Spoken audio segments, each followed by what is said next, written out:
Bwana wanangu wa soka mara kadhaa kumekuwa na matukio tofauti tofauti ambayo yamekuwa yakijitokeza na moja kwa moja yamekuwa na impact kubwa kabisa kuweza kuaffect moja kati ya matukio makubwa katika historia ya mpira. Leo niko na matukio 10 ambayo moja kwa moja yanahusiana na ubingwa wa Spain wa mwaka 2010 lakini pia ubingwa wa Spain wa mwaka 2026. Jambo la kwanza ni kwamba katika mashindano ya mwaka 2010 basi taifa la Spain liliweza kushuhudia baadhi ya matukio ikiwamo Shakira, msanii maarufu kabisa, aliweza kuperform katika mashindano haya, lakini pia kwa mwaka huu jambo hili limeweza kujirudia. Jambo la pili ni kwamba mwaka 2008, miaka miwili kabla ya World Cup 2010, vijana wa Spain waliweza kushinda mashindano ya Euro, ambapo jambo hili pia limeweza kujirudia mwaka 2026, ambapo 2024 pia vijana wa Spain waliweza kushinda mashindano hayo ya Euro. Lakini pia katika mashindano ya mwaka 2010 taifa la Spain lilikuwa likiinclude wachezaji 8 kutoka katika club ya Barcelona. Pia jambo hili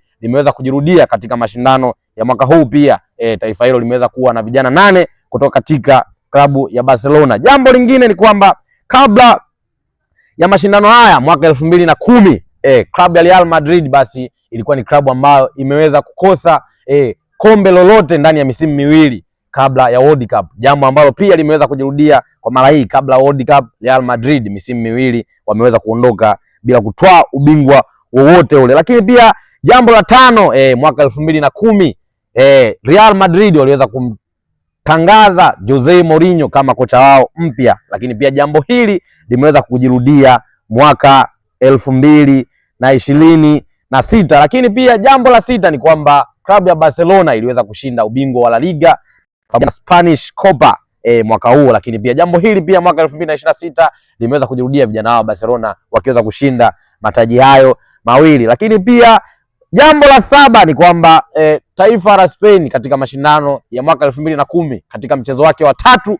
basi waliweza kukutana na taifa moja kutoka katika bara la Amerika Kusini, ambapo waliweza kucheza dhidi ya Chile. Lakini mwaka huu pia waliweza kukutana na taifa kutoka katika bara hilo, ambapo waliweza kucheza na Uruguay. Lakini pia tukio la 8 ni kwamba linaweza kuhusisha wamba Atletico de Madrid. Kumbuke kwamba mwaka 2010 wamba hawa kabla ya mashindano ya World Cup basi moja kwa moja waliweza kupoteza finali ya Copa del Rey, jambo ambalo limeweza kujirudia mwaka 2026. Atletico Madrid tena anapoteza Copa del Rey mbele ya vijana wa Real Sociedad. Jambo la 9, ikumbuke kwamba katika World Cup 2010 vijana wa Spain waliweza kukutana na vijana wa Portugal katika hatua waliweza kukutana na vijana wa Portugal katika hatua ya 16 bora, ambapo katika mchezo huo waliweza kushinda goli 1-0. Jambo hilo pia limeweza kujirudia mwaka huu. Tumeweza kushuhudia vijana wa Spain wakikutana na Portugal na mechi ikiweza kuisha bila.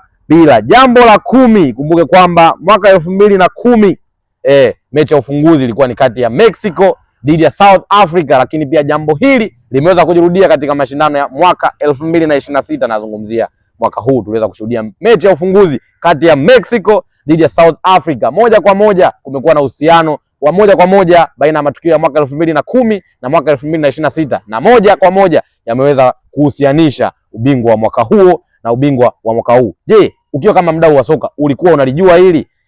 Unachotakiwa kufanya ni kuwa makini na kuweza kufuatilia baadhi ya matukio ambayo yanaweza kukusaidia kuweza kupredict katika matukio mbalimbali ya football. Hautaki kukaa mbali. White Ferry Sports for more updates.